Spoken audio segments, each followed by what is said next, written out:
Hi everyone, welcome to my channel where we talk about books you should read instead of stuff you should buy. I remember reading quite a few romance novels when I was in high school, and then for some reason I stopped reading fiction altogether. From age 18 to 30, I pretty much stopped reading, and when I did, it was nonfiction.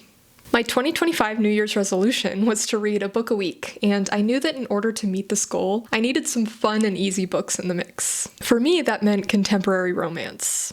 I read over 16 romance novels last year, and needless to say, I have a lot of opinions, so let's get into it. This is not going to be one of those videos trashing romance as a genre, or arguing that smut is degenerate.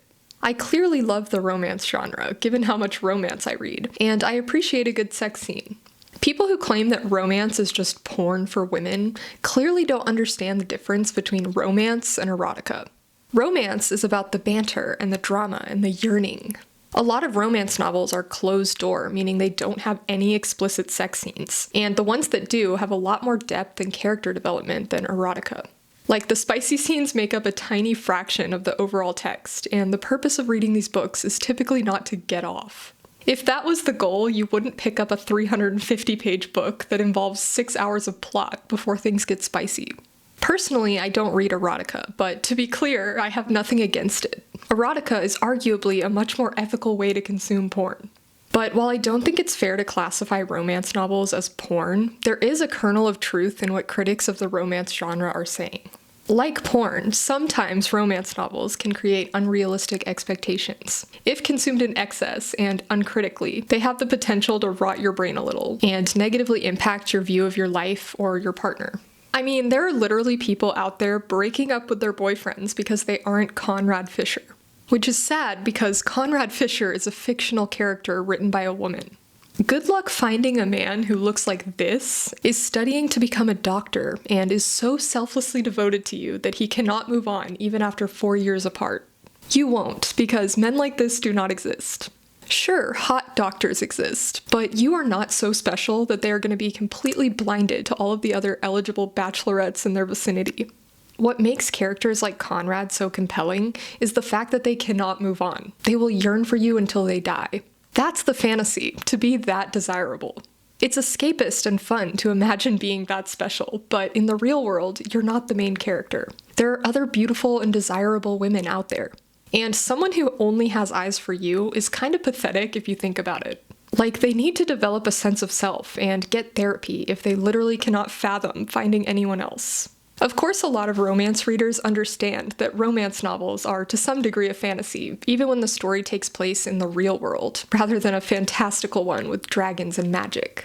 But some readers may not, and even those who do can still internalize some of this stuff. So let's unpack these unrealistic expectations. Quick disclaimer, I'm speaking as a cisgender, heterosexual, monogamous, vanilla-ass bitch, so I apologize up front if my analysis feels heteronormative. I haven't read many queer romance novels, so feel free to drop Rex in the comments. The romance genre is immense, so my commentary is limited to the tiny sliver of books I've actually read, which is a lot of Emily Henry and Abby Jimenez. Watch my 2025 reading recap.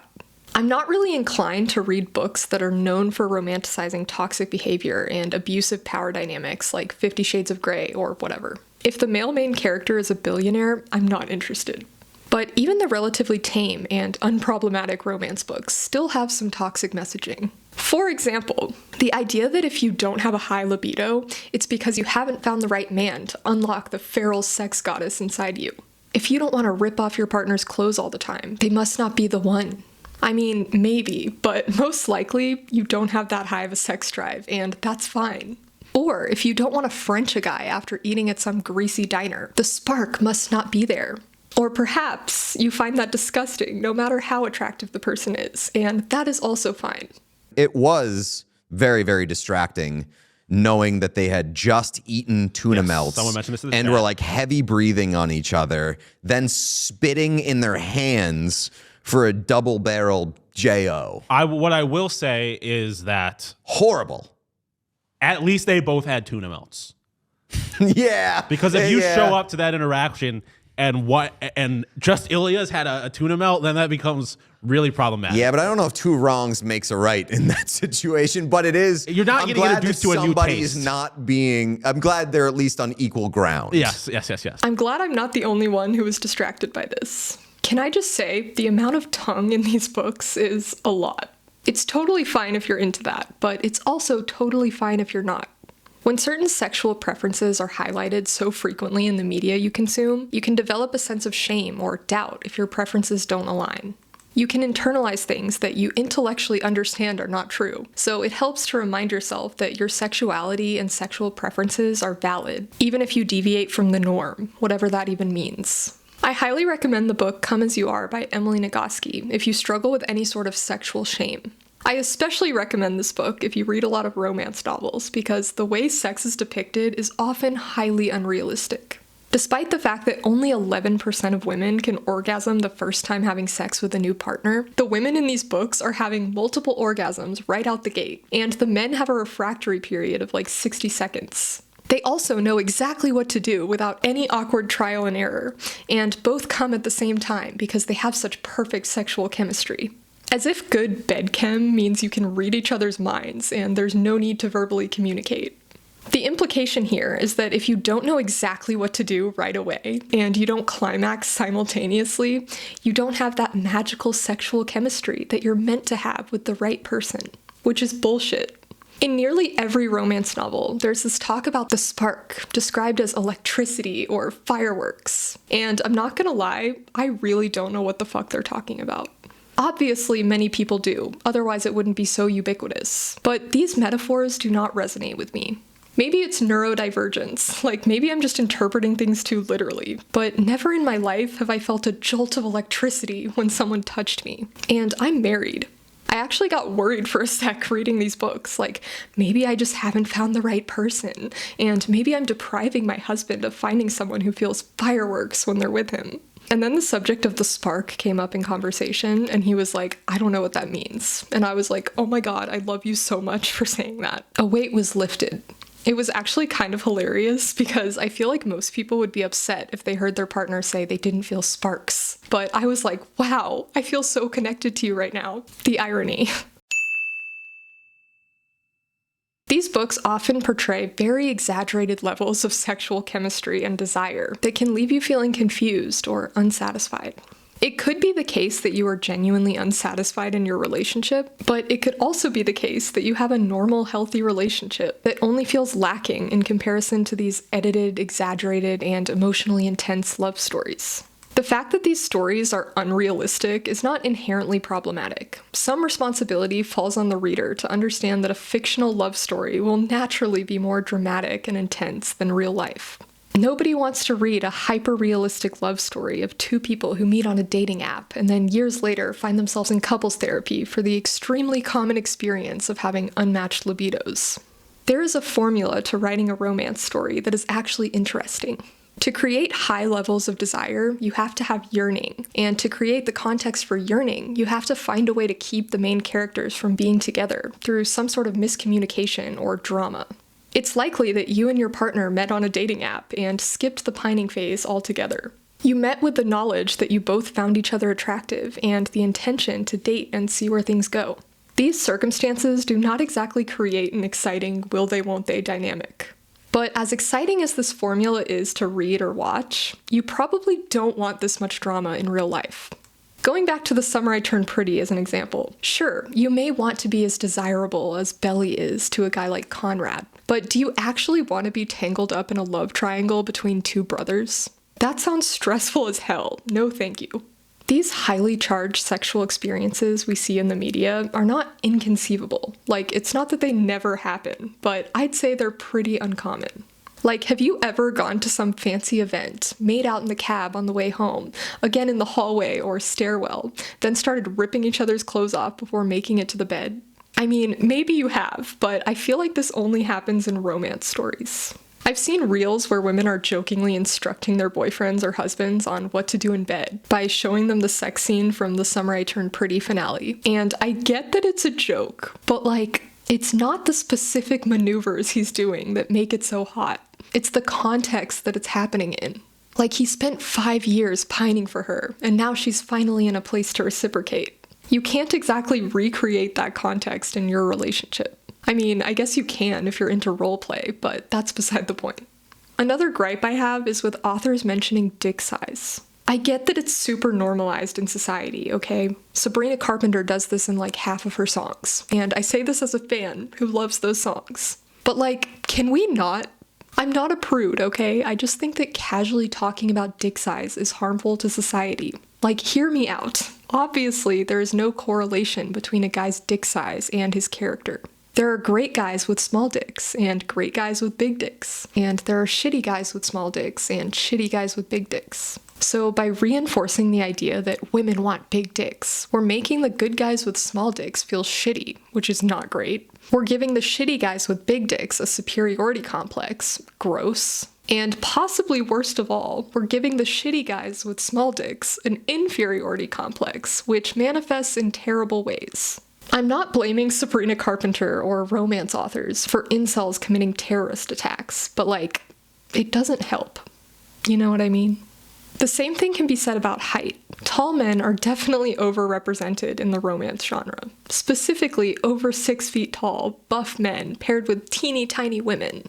Can we stop doing the patriarchy reversal thing where we complain about men being shallow and objectifying women, but then turn around and do the exact same thing? People argue that it's okay for women to objectify men because men hold the power in society. But by putting down men for things that are outside of their control, like height, dick size, and male pattern baldness, we are reinforcing patriarchal standards.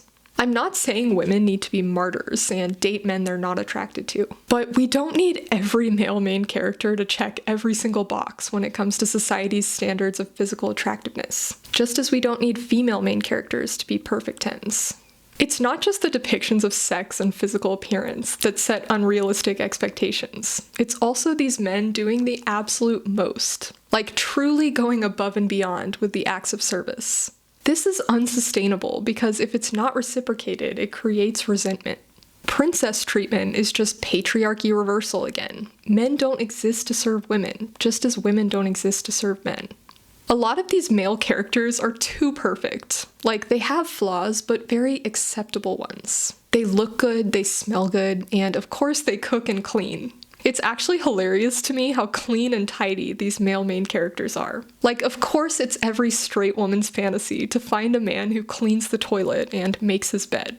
Okay, maybe some of this stuff is not women having unrealistic standards, but very reasonable standards. I mean, arguably, romance novels are helping a lot of women pick the bar off the floor. I was reading a Reddit thread about this, and someone was saying that reading romance novels actually helped them realize they were in an abusive relationship. So while I'm critical of some of the toxic messaging I see in these books, I'm aware that there is some positive messaging as well. For example, in Part of Your World by Abby Jimenez, the female main character's ex was emotionally abusive and would intentionally put her down by criticizing her appearance and telling her she smelled bad, which led her to become hyper-obsessive about her hygiene and makeup. She starts seeing a therapist and realizes that this behavior is not normal or acceptable. A lot of people should probably raise their standards, but maybe not quite to the level of male romance leads. The problem with these near-perfect book boyfriends is that they feed into the mentality of the maximizer rather than the satisficer. When it comes to decision-making, the maximizer seeks the best possible option, whereas the satisficer will accept the first option they come by that meets their criteria. In the context of dating, maximizers seek the perfect partner, constantly comparing options and fearing that they'll make the wrong choice, which can lead to anxiety and lower relationship satisfaction. Satisficers, in contrast, look for a partner who is good enough, allowing them to commit more readily and experience less anxiety and greater relationship satisfaction. The satisficer is not necessarily settling out of fear of being alone. They're just content to stop searching once they find a partner who meets their core criteria. In psychology, there's this concept known as the paradox of choice. More options, or perceived options, leads to less satisfaction. An abundance of choice causes choice paralysis, the inability to choose at all. Decision fatigue, the mental exhaustion of weighing so many options, impacting your judgment and potentially leading you to make poor decisions. Outsized expectations. More options creates the perception of a potentially perfect option, which can make any final decision seem disappointing. And buyer's remorse, the regret or anxiety felt after making a decision, worrying about whether you made the right one, and considering all of the opportunities you missed out on. And this is backed up by data. Studies suggest that an abundance of options can result in a lower level of satisfaction with the final outcome compared to a situation with fewer options. I'm not against dating apps. I met my husband on a dating app, but I can acknowledge that they fuel maximizer logic, as they have significantly expanded the size of our dating pools. I'm not against romance novels either, obviously, but they can clearly give readers outsized expectations. In combination, this can lead people to believe that anything short of the nearly perfect book boyfriend, who you have magical sexual chemistry with, is settling. And as I just explained, maximizing is a recipe for discontentment. Actually, I feel like I need to defend dating apps for a sec. A lot of people, especially romance readers, complain about dating apps sucking the fun and excitement out of dating. And I get it. They kind of do. When I was in high school and college, before dating apps were a thing, I would meet people organically and develop these obsessive crushes and feel that really intense yearning described in romance novels.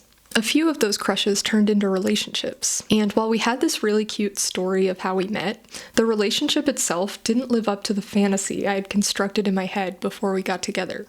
When I met my husband on a dating app, things were going well, but I started having doubts because while I very much enjoyed spending time with him and wanted to continue seeing him, I didn't feel the same level of intensity I had when I had been pining for guys in the past. But I came to the realization that it wasn't him or a lack of chemistry or whatever. It was the context of meeting him on a dating app. Like I mentioned before, when you meet someone on a dating app, you skip the pining stage altogether because you both already know that the other person is at least moderately interested. You don't get a chance to develop a crush because you're literally already dating. It's kind of lame, not gonna lie. But when I realized this, my doubt and anxiety washed away because I knew with 100% certainty that if I had met him in a different context, I would have absolutely developed an obsessive crush on him. Like, I think back to some of those loser guys I had pined after, and I laugh because if I had the chance to meet my husband organically, the pining would have been on a whole other level.